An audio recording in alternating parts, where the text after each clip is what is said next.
Hello everyone, I am Dr. M.K. Vidyalakshmi, working as an assistant professor in the Department of Computer Science and Engineering, School of Computing, Bharat Institute of Higher Education and Research. The course name is Programming for Problem Solving and the course code is U20 CSE J01. The topic is User-Defined Functions in C Programming. So let us first see what is a function in C. A function is a block of statement that performs a specific task. It is also known as a subprogram. It is a part of a program and it is used when there is a need to perform the same task repeatedly. Suppose in a program, we need to perform a task again and again. So instead of writing the same set of statements again and again to perform the same task, so it is if we use function, then it is very easy for us to reduce the code size. So in that case, function are much helpful in this context. So functions are always used from the main function. So we know that a main is a mandatory function in all the C program, and any number of functions can be returned from the main function. So next we see what are the uses of functions in the C program. The first use is the readability.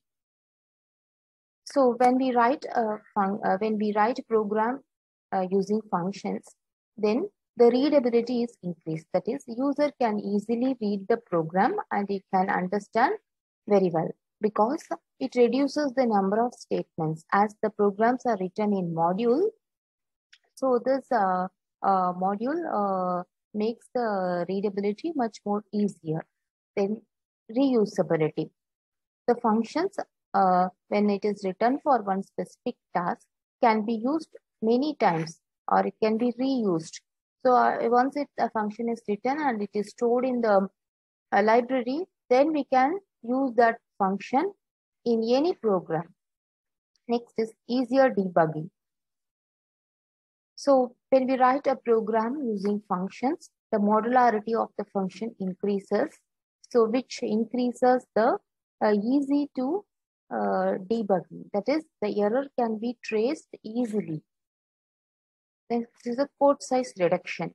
When we use functions, then instead of writing the same set of statements repeatedly, we can reduce the code size.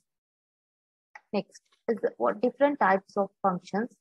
Functions can be defined into two different types, the predefined function and the user-defined function. So in the predefined function are known as library functions. So these functions are written in the header files.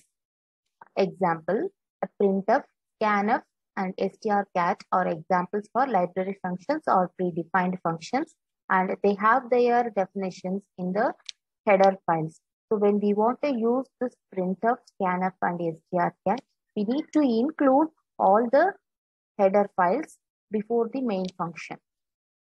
Next is the user-defined function. So the user-defined function is defined by the user at the time of writing the program.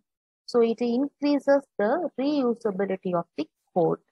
So the function, the user-defined function, saves time and reduces the code size. Predefined functions. So predefined functions are the library functions and they have their prototype or their definitions defined in the header files, the files with .h extension. So the header files should be included whenever we use this predefined functions. Example, functions printf, the header file is stdio.h. So whenever we use the printf function, we need to include the header file stdio.h.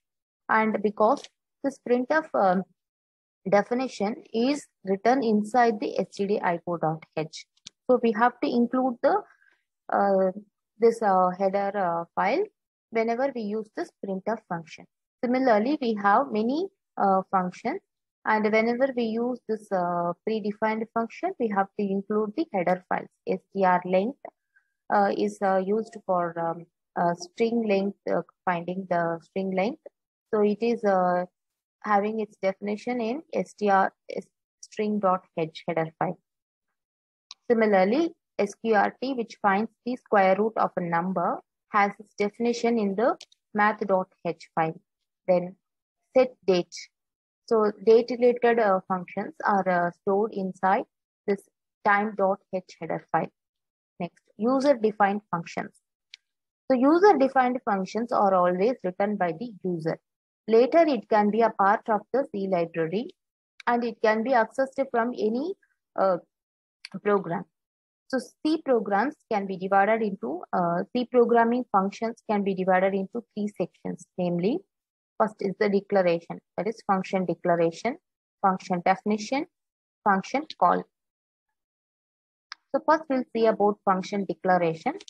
Function declaration is also known as function prototype. So it introduces the function to the compiler. So when a compiler sees this definition, it will not understand what it is. So first, the compiler has to be introduced what is this function and what is the return type and what are all the arguments it is going to have. So this is like an introduction. Okay, so we need to declare this function whenever we use the function definition after the main program. So the syntax for this is return type. First part is the return type, then function name, then the argument list or the parameter list. So this parameter list contains arguments and its type definition and its data types. Example, int add is a function name and int and int. So this function has two arguments and its return type is integer. So the two arguments are both are of type int. So when we call the function, we have to adhere with all these data types. Return value should be int and the arguments which we are passing should also match with this data type. So another example is this void display void. In this case, it doesn't have any arguments and it doesn't have any return value also. So we can just leave that empty space or we can use this keyword void. Next is function definition. So function definition contains the single or block of statements. It is a mandatory part of the function. So this function definition specifies what is the specific task which is going to be performed by this function. The syntax for this is a return type, function name, and the arguments. The arguments type is also written with the arguments. And then we have some set of statements which specify the particular task which the function is going to make. Example, int add int a, comma int b. So in this example, this int is the return type by which the function is going to return an integer value. Next, we are going to give the values for this function as integers. Both two variables has to be, two parameters has to be passed to this function and both are having the data type integer. And the task which is going to happen is written inside the braces. So this is going to add the two numbers which are given as arguments. So it is taking the value c is equal to a plus b, and it returns c, which is going to be an integer number, and it returns it to the return type. Next is a function call. A function call means calling the function whenever it is required in the program. A function call is an optional part of the program. So function declaration can be an optional one, but function definition is a compulsory one. It is a mandatory one. Without a function definition, this function cannot work. So, but function declaration and this function call are optional. The syntax for this is variable, function name, and arguments. So example is result, which is the variable, equal to function name is add, and we are going to pass some arguments. So which are parameters of this function, 5 and this 4 and 5. Next. So certain important points which are there when we see this function. We'll see what are they. First, main is a C program, is also a function. So main is also a predefined function. Next, each C program must have at least one function, which is going to be main. Without a main, C program cannot be written. There is no limit on number of functions. We can have any number of functions inside a program, or sorry, inside a main function. A function can call itself, and it is known as recursion. Next, the types of positioning function definition. So based on placing the function definition, it can be divided into two. One is the function definition placed before the main function, and function definition placed after the main function. Let us see the difference. First case, the function definition written before the main program. So in the case of the function definition written before the main program, so this prototype declaration is not necessary. So we are doing this prototype declaration in order to introduce this function, any function, to the compiler. Right? So once the compiler sees the definition itself, then it is not necessary for a declaration. So when a program, when a function is placed before the main program, in that case, prototype declaration is not necessary. As an example, here, void main is the main function, and we are calling the function display message. So display message has its definition before the main program. Void display message, and it prints the statement welcome. Okay, so function call is here and function definition is before the main program. So there is no necessary for declaration in this type, because once the compiler first execute this, it can understand that it is going to have void as a return type, and there are no arguments in this one. So everything is clearly defined by the definition itself. So no need for any declaration. Next is function definition after main. In this case, this prototype declaration or function declaration is compulsorily necessary.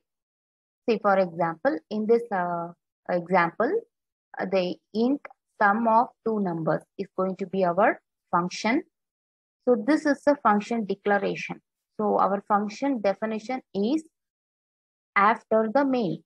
So this function is this is the function definition, and function call is inside the main, and the function, since this definition is after the main, we need to introduce this function to the compiler. Okay, so what is the integer value, what is the return type, and what are all the argument it is going to pass. So all this information has to be declared in the declaration, and that it has to be introduced to the compiler.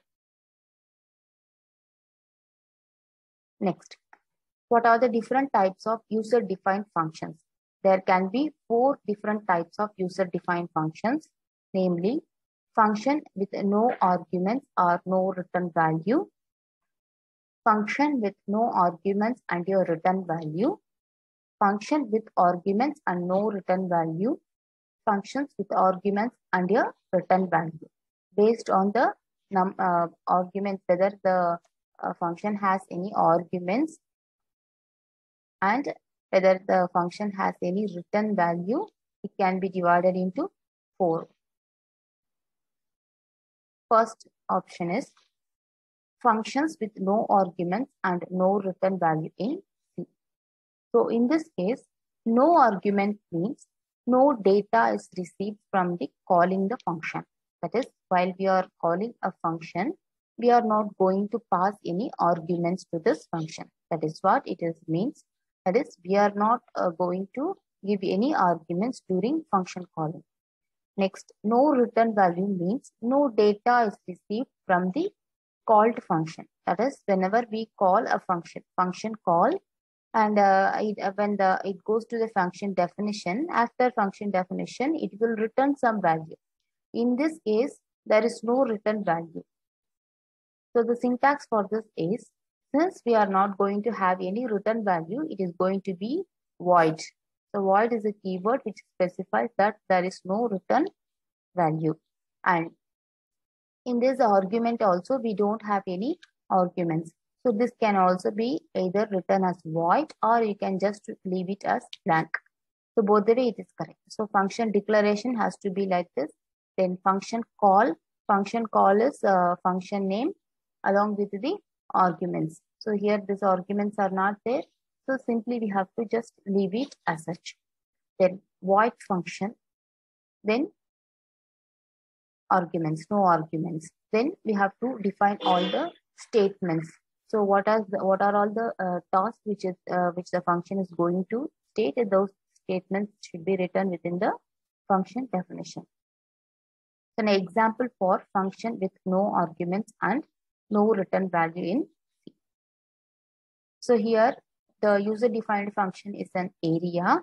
So it is not having any return value. So void is specified, and it is not going to have any arguments also. So this is our function declaration.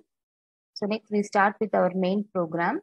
We call the function, and the function definition is written after the main program. Void area, float area underscore circle, and float radius. So we are going to give two inputs, that is radius. We are going to give radius as the inputs, and it will calculate the area of the circle and print the value of the area of the circle. So printf, enter the radius. So from the user, we are going to give the radius. So scanf %f ampersand radius, RAD. So this radius variable will accept a floating point number, and it will store in the radius variable. The area of the circle is given by the formula 3.14 star radius into radius. So this value will be printed as a floating point number while executing this statement, printf statement. So after this area, once this area function is called, it goes to the compiler, goes to the function definition, and it executes all the line by line, and it will calculate the area of the circle and print the area of the circle. So with this, the function task is over. So with this, it will come to this point, and the main function is closed. So the output is just, it will first enter, it will ask, enter the radius. We have to give 3. Then if the radius entered is 3, for that the area of circle is calculated as 28.26. Next, function with arguments and no return value. So in the previous case, we didn't have any arguments, and it didn't have any return value also. Whereas in this case, it can accept argument, but it doesn't have any return value. So it can be considered as a single way communication or one-way type of communication. That is, we are going to communicate with the function in only one direction. So generally, the output is printed in the called function itself. In the case of this one-way communication, since it is not going to return any value to the main function, always the print statement will be present inside the function definition itself. An example, void function int. So here it means void is the return type, function is the name of the function, and int is the argument which the function is going to have. So here it can accept the argument, but it is not returning any data type. So it is void here. Then function, we need to pass some arguments to this function. Then function definition. So this function definition and this function declaration should match. Otherwise, it will give error. Void function name, then int. And we are going to pass some variables, int x. Then the statement of the which states the specific task is written inside the function. So function with arguments and no return value. Example. So here I am going to have a function known as a function which is going to accept int and float as an arguments, and it is not returning anything. So I am putting void here. Then inside a main function, I am declaring a is equal to 20, float b is equal to 3.14, and passing these two variables into a function. So the function definition is written here. What does this function will do? It is going to just print the values of these two numbers. So the function definition has int x and float y. So a and b need not be the same variables. So because we are in the function definition, we are using some temporary variables. It may not be same as that of a and b. It can be a different one also. So x and y I am giving, then print the value of the integer a is x. So whatever I am passing here in this function, the function is going to give the value of a to x and b to y. And what I am asking is to print the value of a and b. So a is nothing but x and b is nothing but y. So by doing this, it will print the value of a and b. So see the output. So the value of a is 20 and the value of b is, the decimal b is 3.14. Next, function without arguments and return value. So in this case, it doesn't have any arguments, but it has some return value. This is a special case.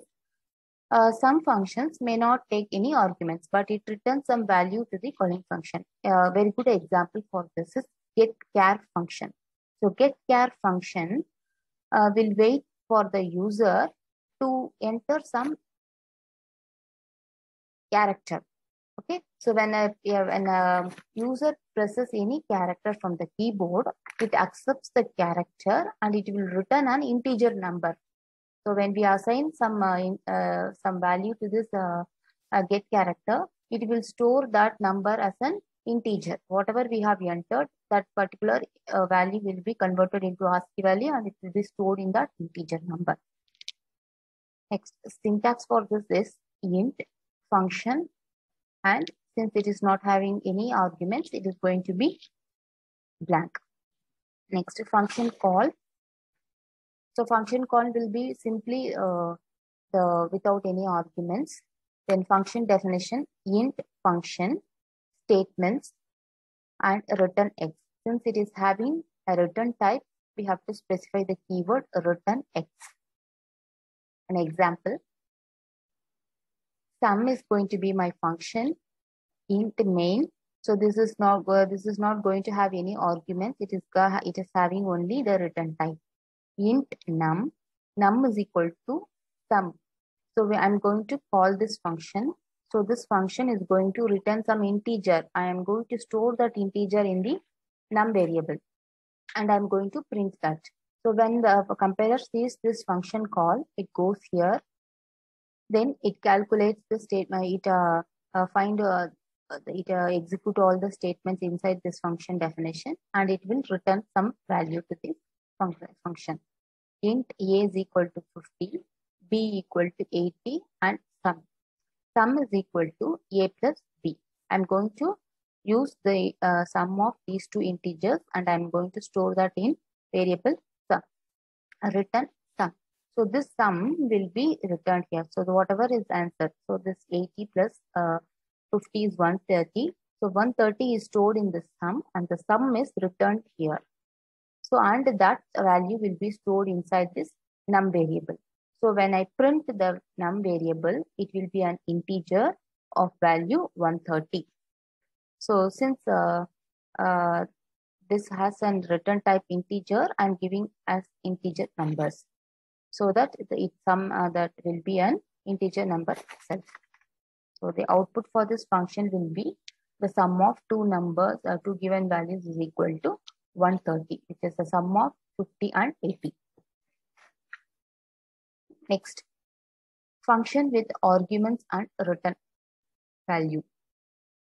So the functions with the arguments and return value means both calling and the called function will receive the data from each other. It is like a dual communication. So both the way it can communicate. So this during the function call also we are giving some arguments and we are communicating with the function, and during the function at the end of the function definition also we are communicating it with the main function. So it has a return type also. So both the ways we can have the any data types. So the function call will be the arguments which is passed. Then in the function definition we have to write int function int x arguments, which are these function declaration and this function definition should match. And whatever functions, whatever arguments we are passing through this function call should also match this data type. So if you are having a data type of int, then we need to pass only the integer number as the arguments. So example for this functions with arguments and return value. So I'm declaring a function sum, which is having a return type float, and it can accept the int and float as a arguments. Void main float a number. This number is equal to, this variable is equal to sum 3, 3.45. I'm giving integer 3 and float as 3.45. This is going to be my function call. So when the compiler sees this statement, it comes here. So it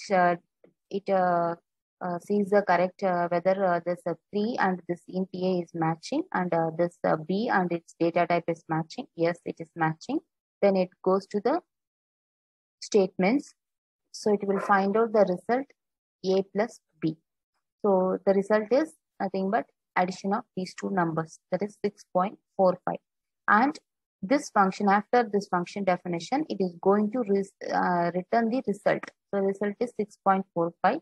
That 6.45 will be returned to this function, and that 6.45 will be stored in the variable num.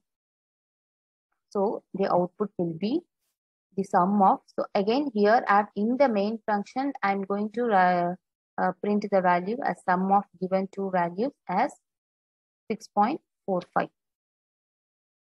Next, what are the types of calling the functions? Function calls can be two types. One is call by value and call by reference. So we'll see what is call by value and call by reference. So before that, we have to know what are the parameters in the function. So there are two parameters. One is actual parameters, other one is formal parameters. So the actual parameters are the one which are passed into the function declaration, which is passed into the function. If, for example, in this case, add m, n is going to be my function actual parameters. Then formal parameters are the function, parameters which are received by the function. Say for example, int add int m, int n. So this m and n in the function definition, it is called as formal parameters. While in the case of function calling, we are passing two variables that is going to be called as actual parameters. These are the actual parameters, and in the function definition, we have some temporary variables known as formal parameters. So whenever we pass the actual parameters, it will give its values to the formal parameters, and then this formal parameters will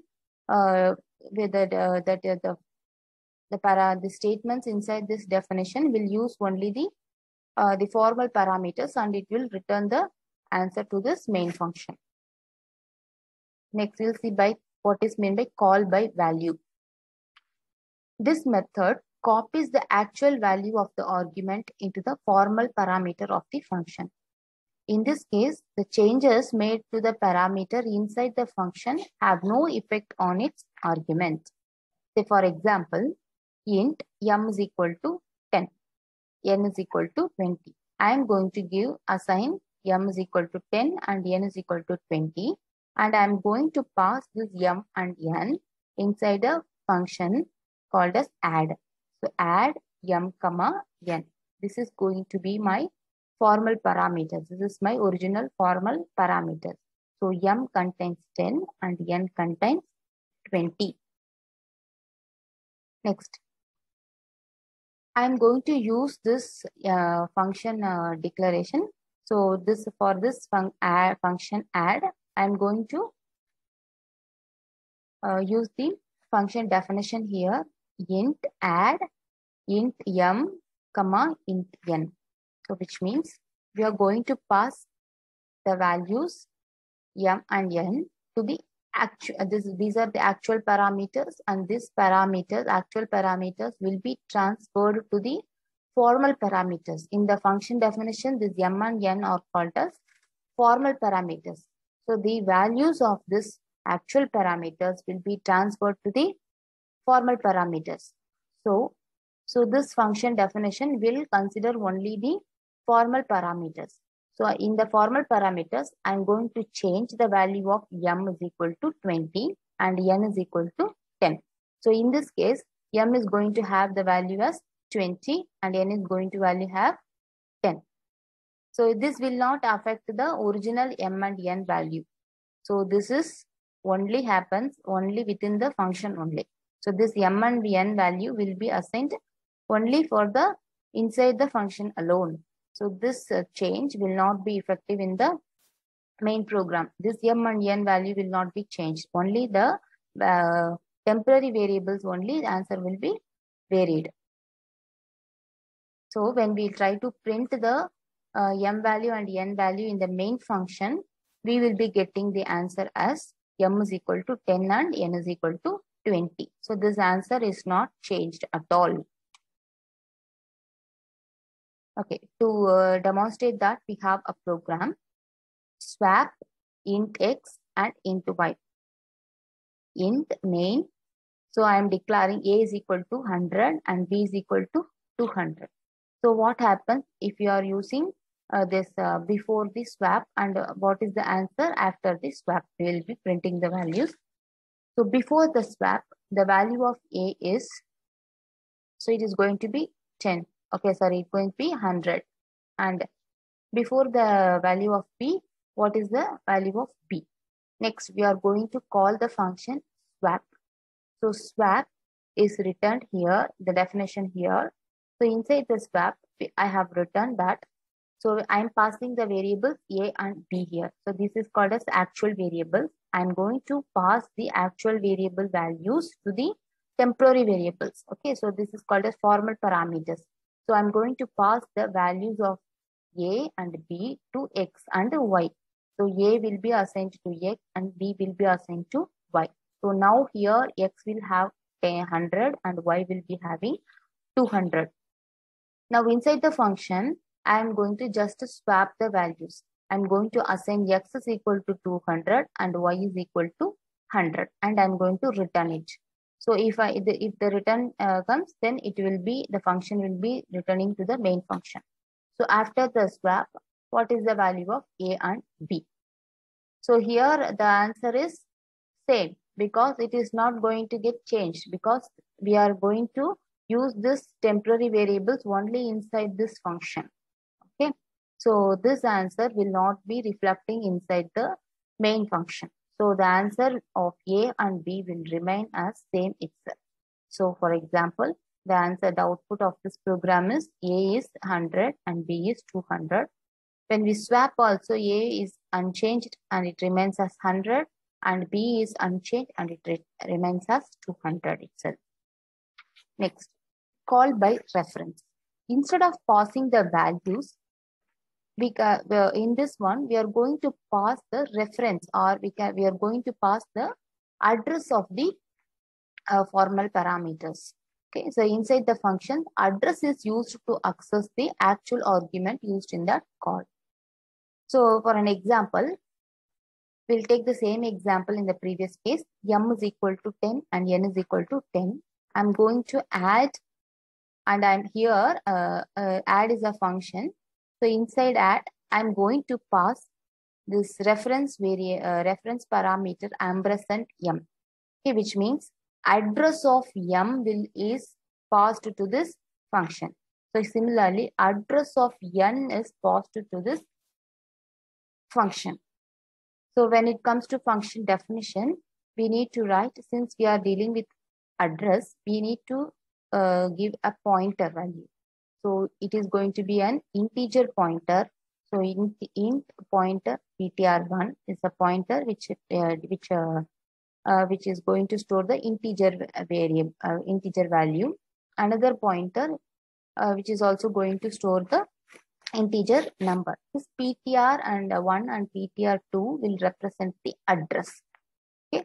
So since we are giving the address of m and n, so the address of n, for example, let us take the address of m as 1000 and this address of n as 2000. So initially in this address m and in this address 2000, n is stored. So these are the address and these are the values. So in 1000 address, the m value is stored as 10, and in the 2000 the it has the value 20. So now we are passing these two values, that is these two address to the function definition. So in that case, this ptr will represent the address. So now I'm going to change the ptr value to 20. So star ptr, that means I'm going to change that address value is equal to 20. That means I'm going to change this address value 1000 to 20 and this 2000 to 10. So in the 2000, what is the answer? I'm going to change that to 20, and in 2000, what is the answer? I'm going to change it to 10. So initially 1000 contains 10 and 2000 contains 20. But after swapping, I have changed that 1000 contains 20 and 2000 contains 10. So this reflection will be affected in the main function.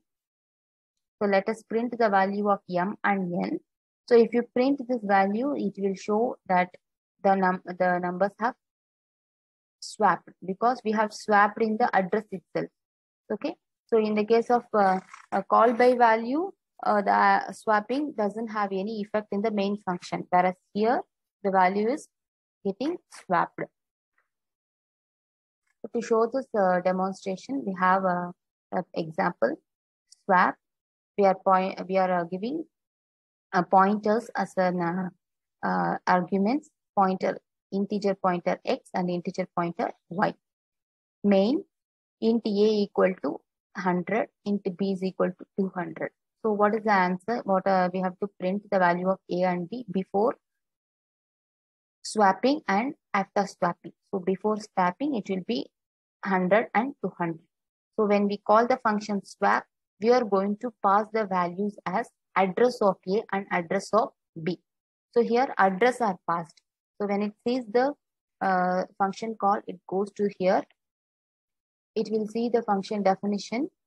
See it is a pointer, integer pointer x and integer pointer y.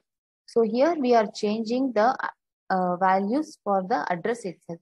In the address itself, we are going to change the value and we are going to swap the values. So instead of 100, I'm going to place it as 200. Instead of 200, I'm going to place it as 100. So this answer will be returned to swap a and b. So after swap, what is the value of a? Now the value of a and b has changed because we have changed in the address itself. So it will be reflected in this main program. So we will get a swapped value for this a and b. So see here, before swapping, it was 100 and 200. After swapping, it is 200 and 100. The answers are exchanged. So these are the two types of calling a function. One is function called by value. Another one is function called by reference. So that's all with this lecture. Thank you.